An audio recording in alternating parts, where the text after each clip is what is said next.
ചെങ്ങായി ഇജാന്റെ പെണ്ണുങ്ങളെ പണയം വെച്ചു എന്നിട്ട് 2.5 ലക്ഷം റുപ്യ ഉണ്ടാക്കി 2.5 ലക്ഷം റുപ്യ പിന്നെ 2.5 കൊല്ലം ഗൾഫിൽ പോയി പണിയെടുത്തു തിരിച്ചു വന്നു എന്നിട്ട് ആ പണം വെച്ച് പണ്ടെടുത്തു പിന്നെ എത്തി കോപ്പിന് ഗൾഫ് പോയത് പണയം വെച്ചെടുക്കണ്ടേ എടാ പോട്ടെ എന്നാ പിന്നെ ആ പണയം വെക്കാതെ ഇരുന്നാ പോരെ അപ്പൊ എനിക്ക് ഗൾഫ് പോണ്ടേ ഗൾഫ് പോണ്ടേ ഇപ്പൊ എത്തിനാ ഗൾഫ് പോയത് പണയം വെച്ചെടുക്കണ്ടേ ഇവിടെ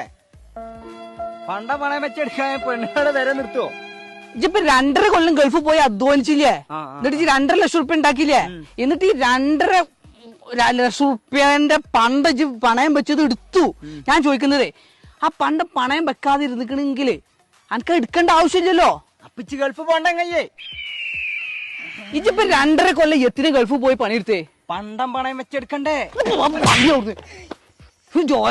ഓരോ വള്ളികൾക്ക്